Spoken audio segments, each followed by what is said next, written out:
TDP ప్రకటించిన super 6 పథకాలను ప్రజలు నమ్మే పరిస్థితి లేదని వైసీపీ ఎమ్మెల్యే నంబూరు శంకర్రావు అన్నారు. గత ఎన్నికల్లో ఇచ్చిన హామీలను నిలబెట్టుకున్న ఘనత సీఎం జగన్కే దక్కుతుందని అన్నారు.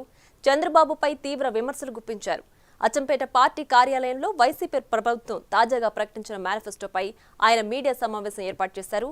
చంద్రబాబు చెప్పే మోసపూరిత హామీలు నమ్మొద్దని, మళ్లీ గెలిచేది వైసీపీనే అని ఆయన ధీమా వ్యక్తం చేశారు. రుణమాఫీ కూడా చేయలేకపోయాడు, కనీసం ఆసరా చెప్పాడు, ఆసరా చేయలేకపోయాడు, ఉద్యోగాలు చెప్పాడు, ఉద్యోగాలు వేయలేకపోయాడు, ఒక్కటి కూడా అమలు చేయలేకపోయాడు ఆయన. మరి అప్పుడు పరిస్థితి లేదు, మరి ఎందుకు చేయలేకపోయాడో ఎవరో తెలియదు. అప్పుడు అదే బడ్జెట్, ఇప్పుడు అదే బడ్జెట్.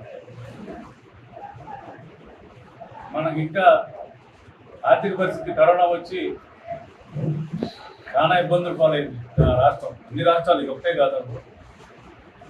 అయినా సరే జగన్మోహన్ రెడ్డి గారు అన్ని అమలు చేయడం జరిగింది.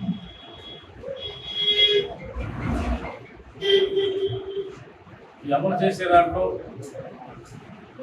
ఎక్కడా కూడా లోపం లేకుండా,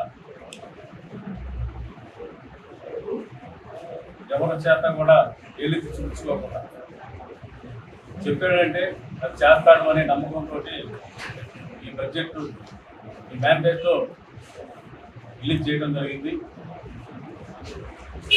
మరి కొంతమంది రుణమాఫీ అని కూడా కొంతమంది అడుగుతూ ఉన్నారు.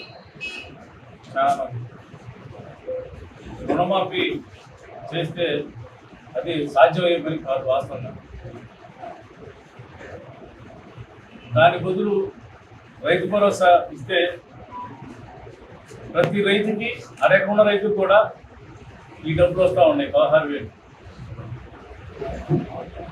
అదే రుణమాఫీ అయితే ఎక్కువగా బాకీలు, బ్యాంకులో బాకీలు ఉన్న వాళ్ళకే పోతాయి తప్పితే వాళ్ళేలు ఏమనుకుంటారు, వాళ్ళకి పోయి మాకు బాగాలేదు కదా, మాకు లబ్ధి పొందలేదు కదా అనే పరిస్థితి వస్తారు.